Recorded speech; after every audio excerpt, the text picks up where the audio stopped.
We go live in 5. In 5. 5 minutes. I think we're working. Hold on. Okay, hold on. I gotta get out of this. Exhale. Okay, we're live. Okay. Hello, everybody. And welcome. Let me see if. So this is our. I think right here. Okay, so this is our first live broadcast. Welcome to the Tue Watch Party, where we're going to be celebrating all things Tue. We're here live at the Vortex in Los Angeles. We're so excited to be here back after the pandemic and bring this great event and evening for all of you watching. So sit back, enjoy. We're going to start with a video showing Tue, and then we'll have special guests along the way for the next hour or so. So welcome, and I'm going now to play the video.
Hold on, I'll cue you guys. 1 second.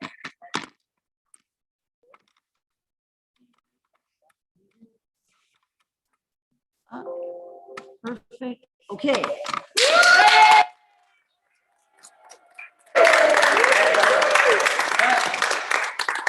Wow. Wow. Look at all the people. It's so exciting. Yes, yes. Thank you all for watching. Tiara, can you hear us? Yes. Perfect. Okay. Just yeah. Thank you so much, everybody, for watching. Everybody joining us from wherever you are, watching this later. If you're in time zone. What? What? Yeah, yeah. Okay, so everybody, we have a special guest all the way from Los Angeles, Tue Huynh. There he is. There he is. Hello, everyone. My name is Tue Huynh. Welcome to. Right here. Good. Yep. Perfect. Welcome to Fear for Breakfast. Thank you to Michael and Mary allow me to host my show here at Strindberg Laboratory space. This is amazing place. And so, as you guys saw my video, today I'm gonna do my show here. It's called Fear for Breakfast. So, what's fear? Fear is a form of alarm that give us some kind of causes that something has gone wrong with our life, and either that or something that is just terrify us at the moment. They're the reason why our brain have that amygdala inside our head. And so why fear for breakfast? Well, I believe in the sense of humor. And so food is one form of bring people in together and also help us share our life and experience with each other. And so I want to bring the joy and all the fun together as a community. And so today I would like to interview one of the special guests. His name is Marshall May, and he came from, he was a member of Strindberg Laboratory. He a real actor. And so welcome to the show, Marshall.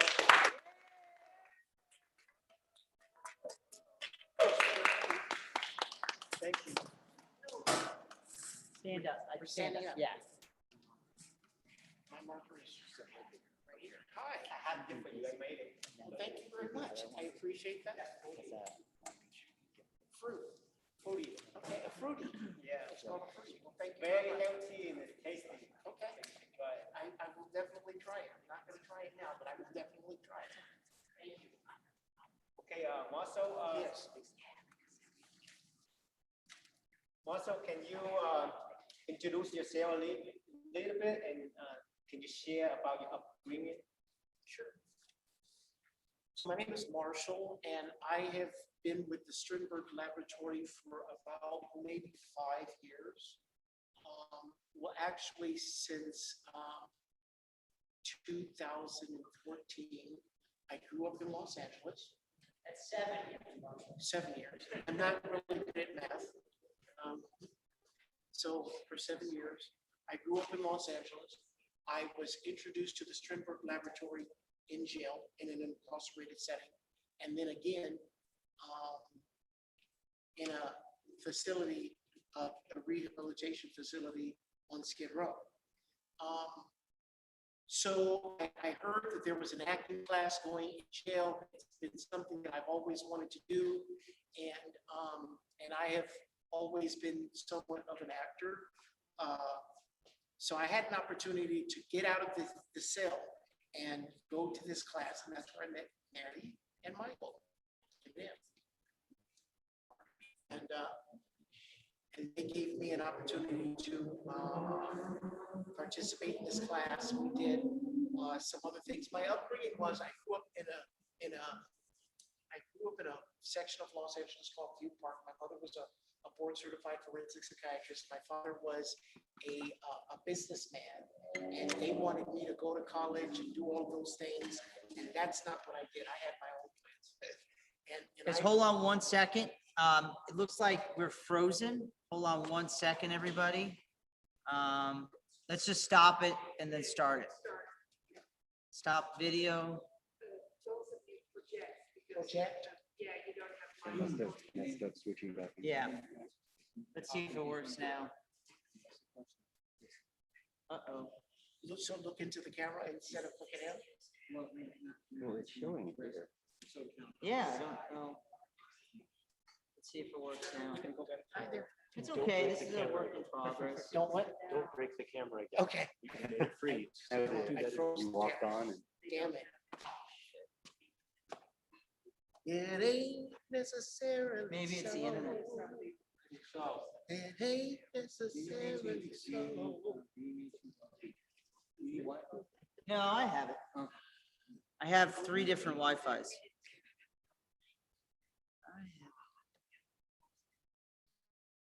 I'm just worried that, I think it would be so much better if he and I were. okay, sitting down. I think we're back. Okay, let me just make sure. Yeah, there you go. Okay, let me go back and see if it's gonna work.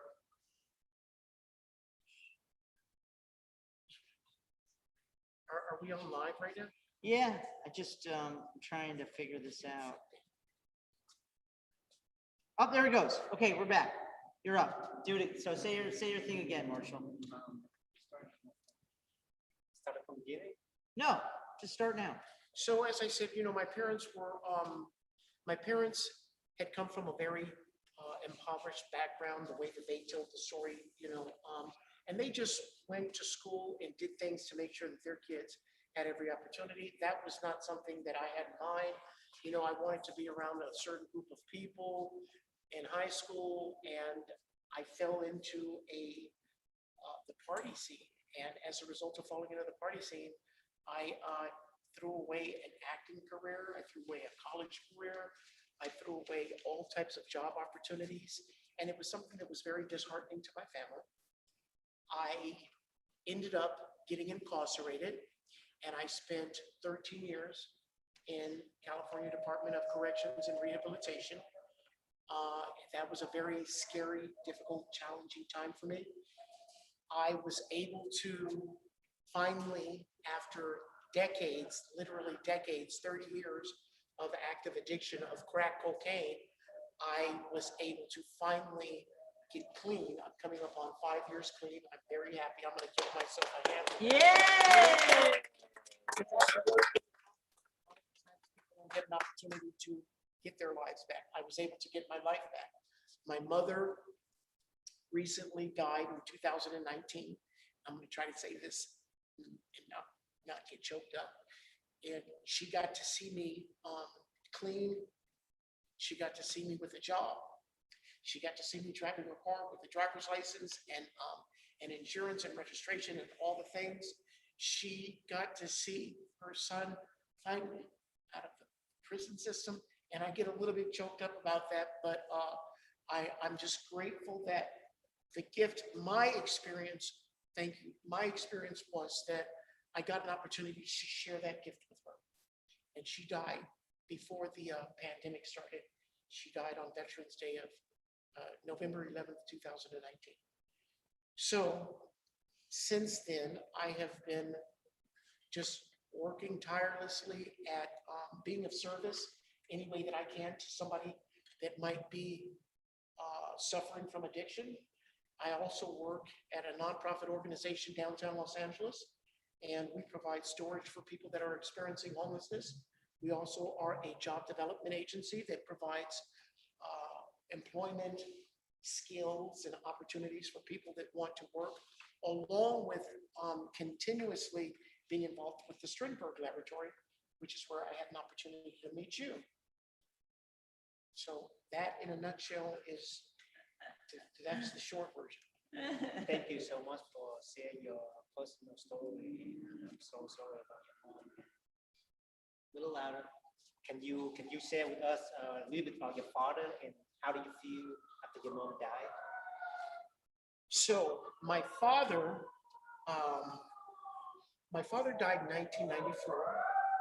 He had a massive heart attack. My father and I had a very tumultuous relationship. I was somewhat of a disappointment to him in regards to, I guess, the lifestyle that I chose to live. And in the end, my father, before he died, my father did express to me and made me feel very confident that he loved me in spite of me going through the things that I went through, because that would have been in the time period where I was in my active addiction. So it wasn't really a good time between he and I. But again, I know that when my father died, he loved me. He worked very hard. He was from Oakland, California. He had 11 brothers and sisters. So they had to do all types of things to eat. And my grandfather would throw food off of the train because he worked as a cook on the train. And at a certain junction on Thursdays at around about 4 o'clock, when that Pacific rail car was coming through Oakland, Mr. May would be there with that box of food to feed those 11 kids. So they ate really good, but they lived in a very messed up situation because it was so many of them. So that's my father. Yeah. Okay. Thank you for sharing. And so, can you share the one fear for today's show? Can you share the one fear that's for today's show? So a fear, I'm going to share a fear. If that's the question you asked me, one fear that I have. The fear that I have is to be homeless, because if I didn't have my job, if I didn't have the opportunities, if I didn't have being clean, not using drugs, not being incarcerated, I would be homeless. And so I'm so grateful. I am so humbled to be working with organizations such as the Strindberg Laboratory and the job that I have, because it gives me an opportunity to work, to be gainfully employed. Today I am employable and I'm employed. So because the city in which we live in, Los Angeles, homelessness is such a forefront thing. It's just out in the open.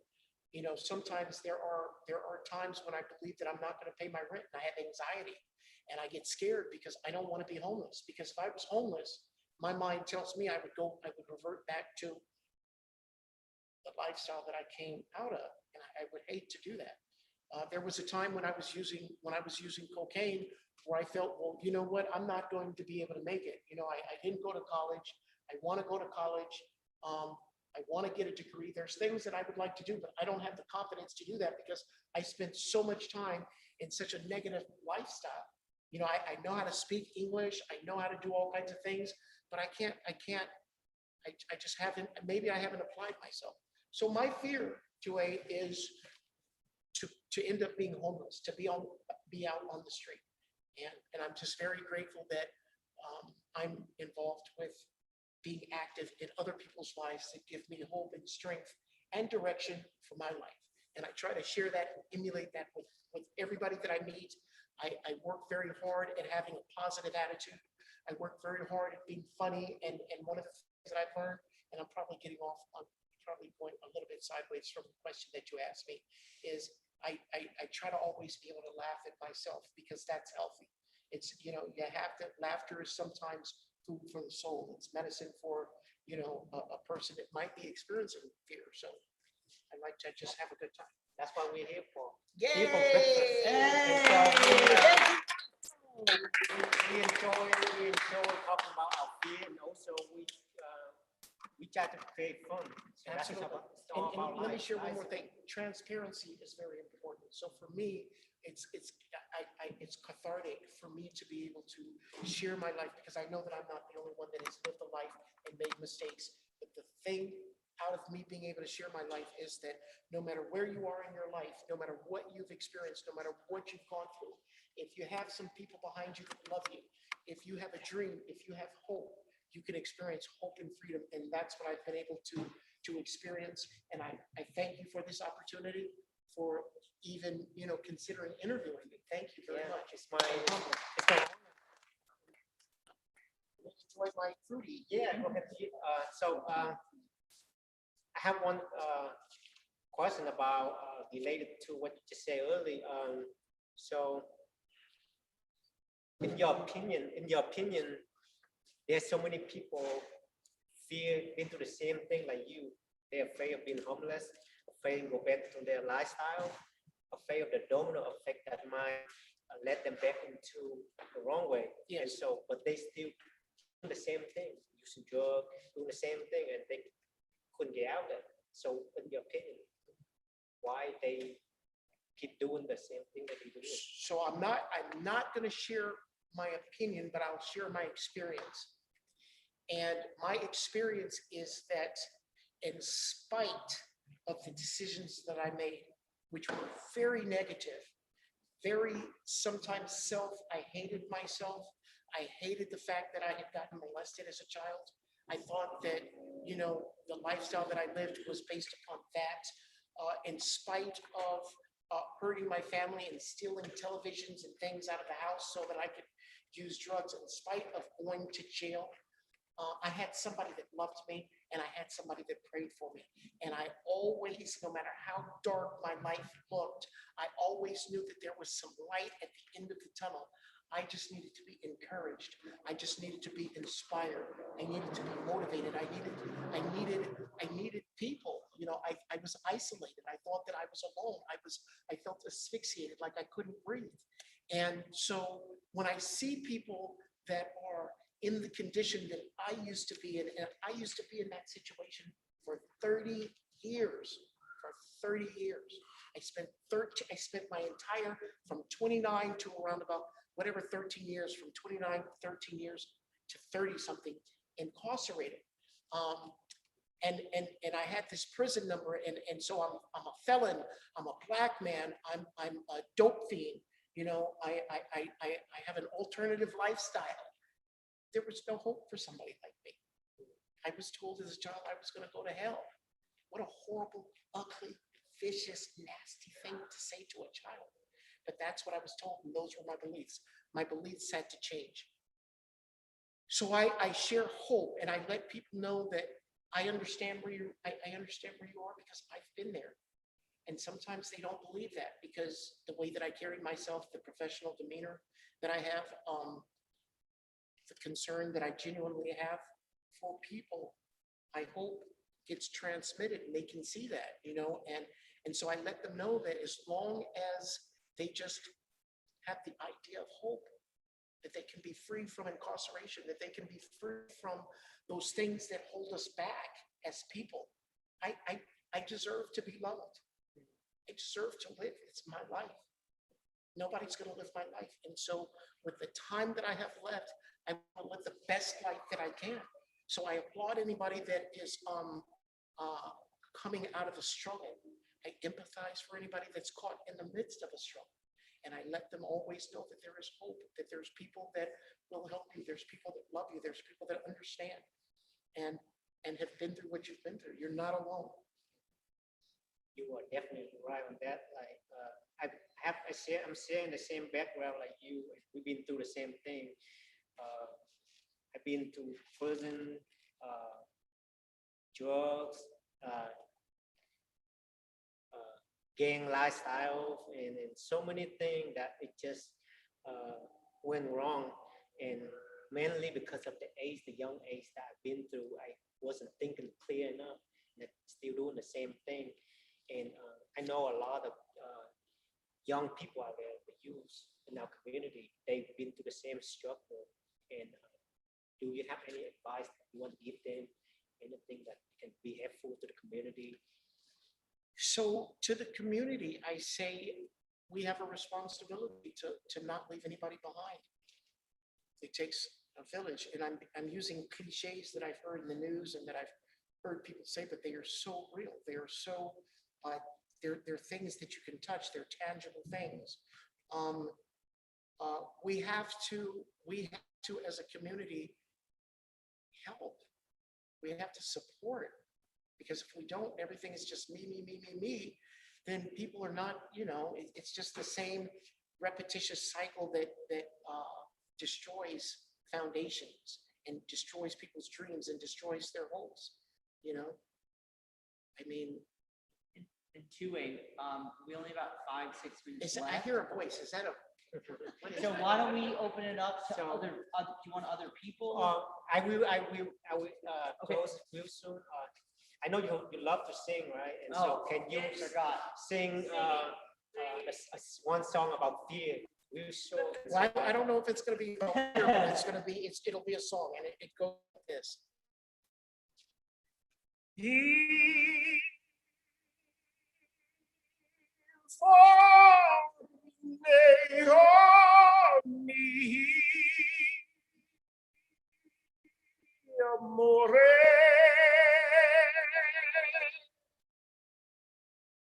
If you're happy and you know it, clap your hands. If you're happy and you know it, clap your hands. If you're happy and you know it, then your face will surely show it. If you're happy and you know it, clap your hands. There it is. All right. Everybody has the opportunity, but you have to come up because I don't want to start moving the camera around. If you all have a question, come on up, ask Marshall, ask Tue, and then Tiara. And I believe is there anybody else? I think there was one person. I don't know if they're still there. I know, so Tiara, if you have any questions, please feel free. Do you want to start, Tiara? Tiara, Yeah, because I have to go shortly. Can you hear me? Yes. Okay, yeah. I think they okay, they moving a little bit. Okay, it really doesn't matter. But no, I just wanted to say both of you all's story was very powerful. I haven't been able to meet either of you yet, but just hearing your stories, it's like wow, like that's crazy. Like I would have never known like the way you all carry yourselves and stuff like that. And it's very empowering, very encouraging. The things that you all shared today, and it allows me to even, like you were saying, see hope and see the light at the end of the tunnel. So I just want to say thank both of you guys. Thanks for the interview, the video, and hopefully I get to meet you guys soon.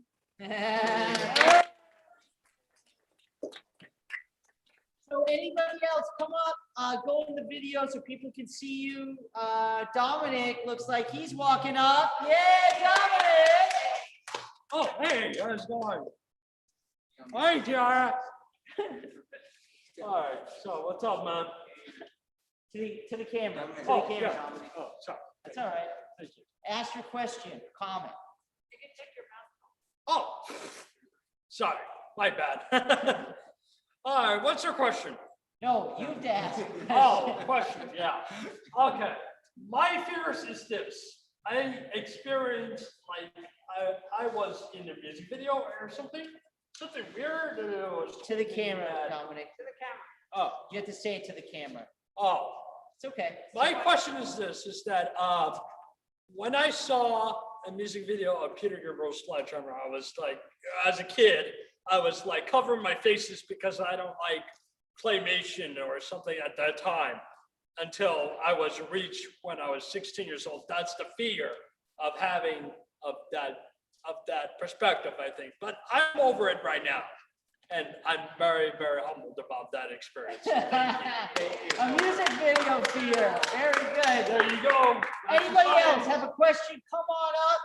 Oh, Tom, come on up. Yay! Okay, so long time ago, guess in a way, but it's reminded me of a question where I just want to say that when I was younger, I used to have a great big fear of, and it sounds ridiculous now, but at the time for me, it was not all ridiculous. My fear was of something that is quite a pretty common thing to not be afraid of. Maybe when you're a little kid who doesn't even have this type of thing, but it's, I know it sounds ridiculous, but the one thing that I pretty much used to have a great big traumatizing fear of was pets. Not just any pet specific, but specifically more I had a great big fear of dogs. I used to. Me too. Like every single time I would see, even if it was dogs, that was just on the far distance of just walking down my home street, just on a far extreme distance of me.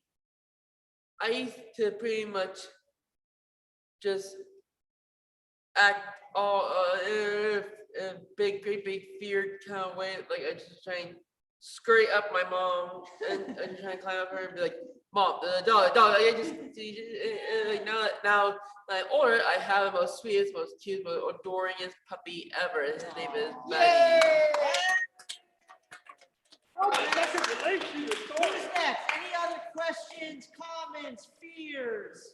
Yes. I don't want to stand up. Okay. I want to thank you. That was an incredible sharing, and I want to meet you. And I just think you have incredible stories to tell, yet to tell. And so thank you so much for sharing. All right. Thank you, baby. You know, well, say whatever you're gonna say. Thank you so much, Tui. Marshall. It's always a pleasure to work with you. It's always a pleasure to hear your stories. And thank you so much. It took an incredible amount of, courage to do what you're doing. So in that respect, fear is no longer reckless. You always have a tag. Anybody else? Sit down. You got it. Okay, we have a special. Can everybody stand? Hold on. I got a special announcement to make. Okay. So today also we are celebrating somebody's birthday. It's Oh! first birthday. 1, 2, 3. Happy birthday to you. Happy birthday to you. Happy birthday, Chris. Happy birthday to you.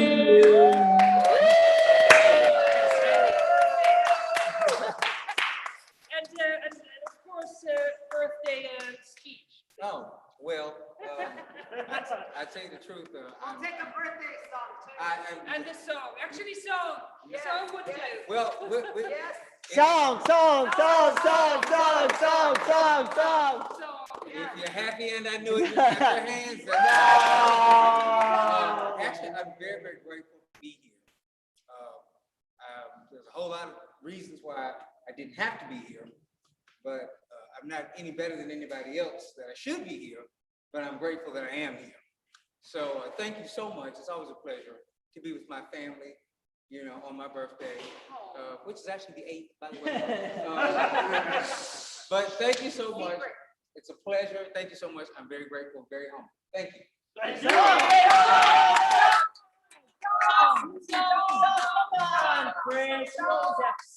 He's gonna do a Naomi on you. Come on, any song. Doesn't matter. Song, any of them. You gotta get in the front of the camera. They're waiting. The audience is waiting. Come on. Oh my goodness, I hate being on the spot, dude. What's I doing anyway? Never again will I be bound. No. Take to the skies, I'm flying high. Never again will I look down. No. Take to the skies, I'm flying free. That was from the Birds.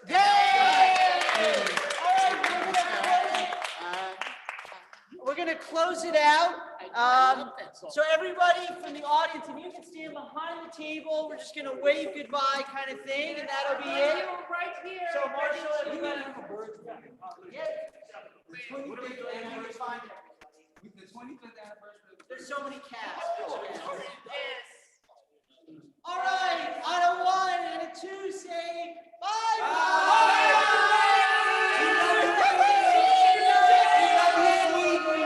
We love you, Germany. We love you, Italy.